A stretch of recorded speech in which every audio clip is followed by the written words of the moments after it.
Bonsoir et bienvenue dans la campagne de Génération Cité d'Or numéro 3. Cette campagne se termine dans 2-3 jours maintenant, le 17 novembre, dimanche 17 novembre à minuit. Et pour pouvoir bien vous présenter un petit peu cet environnement de lecture, cette ambiance de lecture que l'on a en découvrant le magazine. Et eh bien, j'ai réinvité Jérôme Maury, avec qui j'avais fait un petit bout de voyage la dernière fois en allant chez Elisabeth de Caligny, puis il nous avait donné ses impressions de lecture du numéro 1. Voilà. Ce soir, il va nous donner ses impressions de lecture de Génération Cité d'Or numéro 2, que voici. Bonsoir Jérôme, comment vas-tu? Hello Antoine, très bien et toi? Eh bien, tu sais, ça va, mais là, c'est speed, hein. On est en fin de campagne, et puis après, en fin de bouclage. C'est la période un peu la plus dense sur la vie d'un numéro. Alors, moi, je souhaitais ce soir partager un petit peu tes impressions sur la lecture du numéro 2, de façon à ce que le public qui n'a pas encore eu le magazine entre les mains euh, puisse se faire une idée à travers ton regard. Déjà, est-ce que tu as noté une différence, une évolution entre le numéro 1 et le numéro 2? Alors déjà sur le numéro 2, moi j'ai trouvé, déjà il y a plus de pages, il y a vraiment de quoi lire, il y a plein d'articles super intéressants et comme le numéro 1, c'est très varié, voilà, ça va aussi bien des articles sur des sujets je dirais dit paranormal ou vraiment de société ou moi j'ai bien aimé le petit article en intro sur les cités d'or parce que c'est vraiment le thème de ton magazine Génération Cité d'or et donc le petit article je recherche le nom de Laurent Loiseau. De Laurent Loiseau, oui. Ça, c'était effectivement la nouveauté du numéro 2. C'est vrai qu'on vous avait expliqué lors du numéro 1 que le titre du magazine, c'était un gros clin d'œil à cette série mythique, Les Mystérieuses Cités d'Or, qui ont bercé notre enfance, hein, la tienne comme la mienne d'ailleurs, puis qui nous ont motivés sur tous ces sujets. Et du coup, c'est Laurent, un lecteur du premier, qui s'est proposé en disant, voilà, moi aussi j'adore cet anime, si on peut en parler, c'est une petite place pour en parler. C'est ce qu'on a fait, on lui a proposé donc en début de magazine, maintenant tous les numéros, il va sur la longueur, hein, on verra combien de temps ça durera, il va nous présenter un petit bout de ce dessin animé de la première saison, et il va faire C'est ça. une relation euh, avec le monde mystérieux de ce qu'on appelle l'archéologie interdite, et puis de tous les mystères qui sont évoqués dans les mystérieuses cités d'or. Ouais, c'est ce que j'ai bien aimé dans son article, c'est que déjà il refait un petit peu le topo de la série, il replace la série. Et puis, ça donne envie de lire la suite de ces articles. Parce que c'est vrai que c'est vraiment en lien avec tout ce que tu expliques, l'archéologie interdite, voilà, tout ce que, plein d'articles que tu développes dans ton magazine. Donc, j'ai trouvé ça sympa de mettre ça en intro dans ce numéro 2.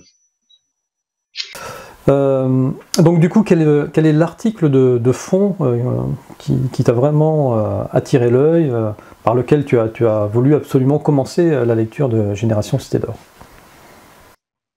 Alors, moi, l'article que j'ai voulu commencer à lire, c'est celui de Jean-Pierre Ekma, de Matrice à Inception. Je sais pas si je prononce bien. Inception. Parce que moi c'est un sujet voilà, qui m'est cher, le fait que l'on vive dans une matrice, etc. Et puis j'ai été surprise par son article parce que je pensais pas qu'il allait aborder ce sujet de la pilule verte. Alors je veux pas spoiler l'article, mais j'ai été surpris, enfin agréablement surpris de l'article. J'ai trouvé ça sympa. Ouais, la fameuse pilule verte, le code couleur RGB, red, green, blue, avec la pilule verte au milieu.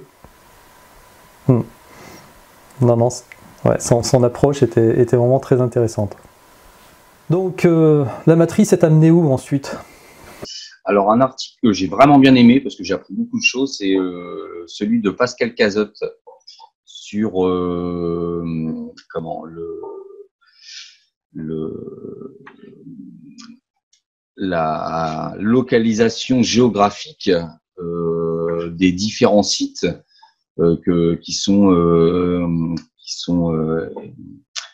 par rapport au mont Sinaï, par exemple, ou voilà ce qu'on explique dans la Bible par rapport à l'épopée, enfin l'exode de Moïse avec le peuple hébreu de l'Égypte, où on était persuadé, enfin selon l'histoire officielle, voilà, on pensait que c'était vraiment tout s'était passé en Égypte, et en fait, j'ai été vraiment surpris de son article parce qu'on apprend beaucoup de choses.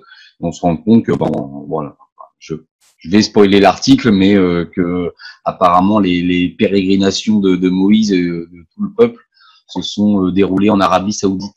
Et vraiment, j'ai trouvé son article super sympa parce qu'il étaye vraiment bien la chose par rapport à d'autres chercheurs qui se sont rendus sur des sites et où on se rend compte que ça match quoi par rapport à ce qu'on peut retrouver sur certains sites archéologiques en Arabie Saoudite et les écrits de la Bible. Donc j'ai appris beaucoup de choses dans cet article et j'ai bien aimé. Ah, il est vraiment passionnant cet article parce que, comme tu le dis, ça match complètement en lisant tout cet assemblage de preuves et de trouvailles qu'ont fait bien sûr des chercheurs de terrain. Voilà, on se dit à un moment donné, c'est pas possible, c'est pas qu'un seul élément, mais c'est à chaque coin du récit biblique, il y a une preuve qui est là et qui démontre que potentiellement les pérégrinations, comme tu l'as dit, sont passées par ici et pas du tout en Égypte. Alors cet article mélange en fait de la géopolitique quelque part, du côté du mystère chrétien, chrétien, du mystère hébraïque plutôt, et puis aussi un petit peu d'intelligence artificielle, parce que ce fameux projet NEOM, de cette immense cité qui sera pilotée par une intelligence artificielle et qui doit être construite justement sur ce site-là, qui est un site, voilà. Bon, ça laisse porter des interrogations sur le sujet, sur la volonté de vouloir effacer peut-être ces dernières preuves. En tout cas, comme tu l'as dit, c'est vraiment un article très très intéressant. Ouais, j'ai vraiment bien aimé. Ouais. Ça sera à chacun de se faire sa propre opinion. Alors, je tenais à faire une citation, parce qu'on a eu beaucoup de aussi témoignages sur les vidéos ou sur le crowdfunding aussi de personnes qui ont lu, comme toi, les 2 premiers numéros. Et je voulais citer au hasard Audrey Torres qui nous dit merci pour cette belle mise en bouche. Magali Cazotte en tête d'affiche, donc avec le numéro 3, c'est le Caressator. Super, j'achète. Plus Pascal et Elisabeth, ça va être dantesque. Et en plus, les thèmes abordés d'Elisabeth et Magali se rejoignent. On a hâte. Merci de nous aider à nous éveiller. Voilà, c'est vrai que c'est ça l'objectif de Génération Cité d'Or, c'est de pouvoir vous apporter de la connaissance, mais surtout vous permettre de vous poser après les bonnes questions. On ne viendra jamais vous affirmer la solution c'est ça, mais en tout cas, interrogez-vous sur ces sujets-là. Alors, parmi les 12 autres, les 12 sujets du numéro 2, il y en a peut-être d'autres qui t'ont du coup intéressé aussi, sur lesquels tu as rebondi. Moi, j'ai bien aimé la suite de l'article de Marie Roca en cryptozoologie par rapport au Bigfoot. Parce que là, pareil, elle nous ressort des faits historiques de personnes qui ont témoigné d'enlèvement et ouais, c'est assez parce que on se rend compte que apparemment il y aurait ces espèces de Bigfoot un petit peu partout sur tous les continents de la planète et on s'interroge quoi. Moi j'ai trouvé aussi cet article super sympa. Donc, et ce qui est très surprenant, c'est cette carte du Yowie, le fameux Bigfoot australien. C'est une carte qui est interactive avec le QR code où vous pouvez aller ensuite sur le site qui vous donne toutes les apparitions de Yowie en Australie. Et c'est impressionnant, il y en a eu mais des centaines et des centaines. À un moment donné, on peut plus se dire que c'est des élucubrations et que c'est du hasard. Surtout quand il y a des détails olfactifs.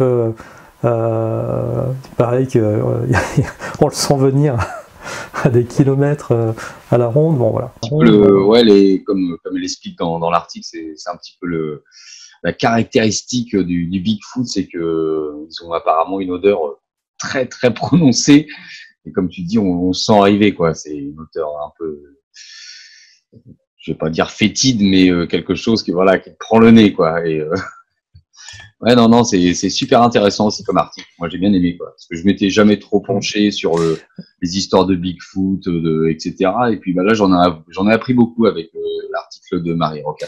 Bah, entre les deux, ouais, c'est ça, entre les deux numéros, le 1 et le 2, parce que toi comme moi, voilà, on a tous entendu parler du Bigfoot, du Yeti, et puis du Sasquatch, voilà, à partir de là, on n'a pas vraiment conscience qu'il y en a sur tous les continents, leur légende d'hommes sauvages velus, c'est impressionnant, et il y en a un sur lequel Marie Roca n'est pas venue, parce qu'il est encore moins connu que les autres, mais pourtant c'est celui du continent sud-américain, c'est Loukoumar. Et Loukoumar, eh bien, ça sera Axel Masvé qui va en parler dans le numéro 3. Voilà, là aussi, quoi. À un moment donné, on peut se dire ce sont des légendes, mais quand il y a tellement de preuves comme ça à tous les coins du monde, voilà. Il faut se poser encore les bonnes questions. Et je me rappelle une vidéo que j'avais vue d'Elisabeth de Caligny qui parlait justement de la Namastie. Oui, c'est ça, le Namastie, mais c'était en France. C'était la frontière franco-espagnole. Et ça avait été documenté. J'avais même retrouvé, moi, un PDF d'un journal d'époque où, effectivement, à l'époque, ils en parlaient limite comme si c'était pas bizarre, quoi. Alors qu'aujourd'hui, tout ça s'est passé dans la légende. Enfin, en tout cas, je voulais aussi citer, tiens, le témoignage de Mamie Leiko qui nous a laissé un petit mot sympa sur la page Ulule de Génération Cité 2 en numéro 3. Bonjour à tous, encore plein d'articles qui vont bien me passionner. Bravo pour tout ce travail fourni pour nous permettre d'approfondir ou connaître les sujets que vous abordez. J'attends avec impatience son arrivée. Et voilà, c'est ça, Génération Cité d'Or. Une fois qu'on l'a entre les mains, déjà c'est un très très beau produit, et c'est surtout le contenu, hein, je vous rappelle, c'est un collectif d'auteurs, tout simplement, donc les sujets sont tous aussi passionnants les uns que les autres, et ce qui est très surprenant, c'est aussi des thèmes sur lesquels on n'a peut-être pas forcément l'habitude d'aller, parce que c'est pas notre tasse de thé, parce que... donc, on commence par lire les thèmes qui nous intéressent, et puis après on se dit, bon, ben on va voir les autres, et on n'est pas déçu par les autres. Est-ce que tu as peut-être un exemple dans tout ce que tu as lu, peut-être un sujet où d'habitude tu vas pas forcément naturellement, on va dire, vers ces sujets-là, et puis peut-être un qui t'a surpris Bah, je te dis, voilà, par exemple, Marie Roca, moi j'ai jamais été trop versé dans la cryptozoologie, et puis bah, j'ai bien aimé les deux articles qu'elle a écrits dans le numéro 1 et le numéro 2, parce que là, bon, ça accrédite vraiment cette thèse de l'existence de ces Bigfoot, ces Yeti, je ne sais comment on peut les appeler. Alors, je suis en train de feuilleter ton magazine parce que je te dis, il y a 130 pages. J'ai pas tout en tête, mais bon, il y a aussi j'ai bien aimé aussi l'article de Magali Cazotte par rapport aux catacombes romaines qui ont été découvertes il n'y a pas si longtemps que ça. Et voilà, par rapport au décryptage de tous les dessins dans ces catacombes et tout, j'ai bien aimé par rapport à la religion chrétienne, etc., le décodage. Et moi, j'ai bien aimé cet article aussi. Oui, parce que même si on n'est pas religieux, moi je ne le suis pas du tout, c'est vrai que ce côté mystère christique qui était fait par les premiers chrétiens, on s'aperçoit que c'est plus il s'approche plus du catharisme ou de la gnose que de la chrétienté, on va dire, catholico-protestanto-orthodoxe. Et voilà, ils mettaient des messages comme ça. À l'époque, c'était leur tag à eux, hein, sur les murs. C'était plus joli que ce qu'on fait maintenant. Sur les murs des catacombes. Ah, il y en a des sympas maintenant, c'est notre façon de faire. Et c'est vrai que c'est un article très intéressant. Il faut les décoder aussi. Voilà, peut-être que nos futurs descendants viendront décoder les murs de Rouen Tu sais, il y a à côté en face du 106, là, il y a tout un pan de mur qui est tagué, qui est assez sympa. Ouais, c'est vrai. Bon, ça c'est pour les petits clins d'œil aux Rouennais. Mais Magali Cazotte, vous allez la retrouver dans le numéro 3, hein, c'est le Carré Sator. Alors là, elle a fait aussi un décodage du Carré Sator qui est assez exceptionnel, ça sera son point de vue à elle, mais elle a peut-être trouvé en tout cas une solution possible à ce fameux Carré Sator, au cryptage du Carré Sator. Et le Carré Sator, c'est le goodies aussi qui accompagne le magazine pour ceux qui prendraient le magazine avec le goodies, parce que vous n'êtes pas obligé de le prendre avec le goodies. Voilà, et ça c'est... on a fait une petite vidéo avec Fred de Shop Artefact pour vous expliquer comment est ce goodies. Allez, un petit témoignage de Minamu aussi, qui nous a laissé un petit message aussi sur la page Ulule. Elle nous dit mais que le temps passe vite, je n'ai pas encore eu le temps de finir le numéro 2, honte à moi. Alors c'est vrai que c'est un peu long à lire, mais vous avez 3 mois pour tout lire, donc vous inquiétez pas, le magazine n'arrive que le 21 décembre. Mais c'est pas l'envie qui me manque, j'en profite pour féliciter le travail des rédacteurs, les articles sont fournis et bien écrits, un régal, hâte de recevoir ce numéro 3, longue vie. Eh bien j'espère que tu as raison, longue vie à Génération Cité d'Or, ça ce serait bien hein, qu'on en reparle dans 25 ans. Non mais c'est vrai qu'il y a certains magazines, ouais, il y a certains magazines que tu lis parfois en une après-midi, et puis bah moi, Génération Cité d'Or, non, je le lis pas en une après-midi, quoi. Il est tellement fourni. Et en plus, comme voilà la bonne idée que tu avais eue à mettre les QR codes, donc parfois tu lis un article et puis bah, tu vas cliquer sur le QR code et ça te renvoie sur des vidéos et puis tu vas t'intéresser, tu rebondis sur d'autres choses. Donc c'est pas le genre de magazine que tu vas lire en une après-midi, quoi. Donc, surtout là, le numéro 2, 130 pages, il y a de quoi faire, quoi. Alors, le numéro 3 sera un tout petit peu plus petit, on va essayer de se mettre à 100 pages, entre 100 et 116 pages, parce que c'est vrai que c'est déjà bien. En réalité, la vraie seule critique que l'on a eue sur le magazine, c'est que il y avait tellement de choses à lire que 3 mois, ça suffit tout juste. Donc voilà, on essaye de trouver le bon équilibre en termes de pages. Oui, parce qu'après, tous ceux qui l'ont eu entre les mains sont vraiment ravis. Allez Jérôme, on va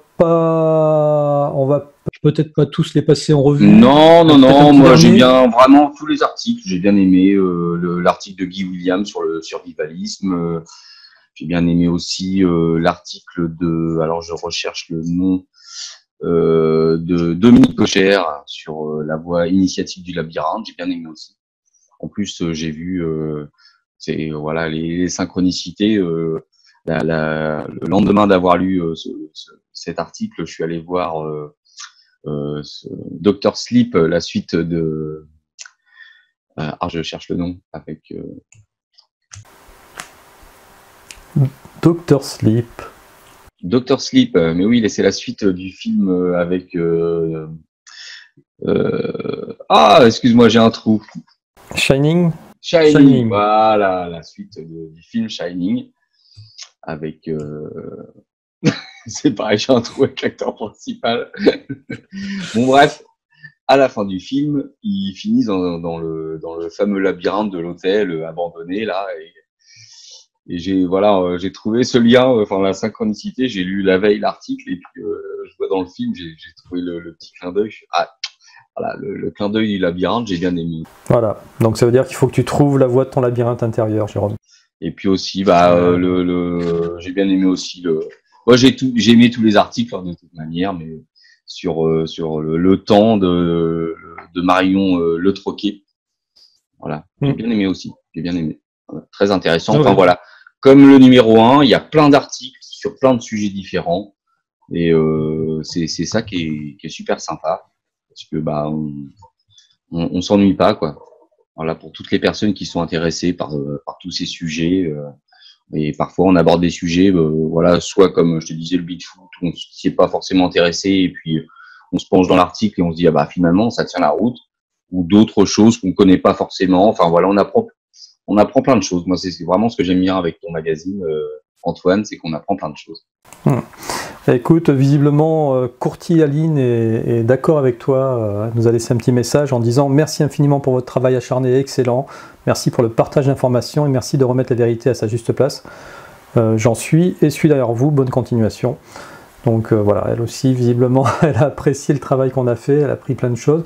Et c'est ça l'objectif, hein, je l'avais déjà dit dans une vidéo, c'est au moins de ressortir avec une nouvelle information, que vous soyez un néophyte, que vous découvriez complètement le sujet, que vous soyez un généraliste comme moi ou un expert.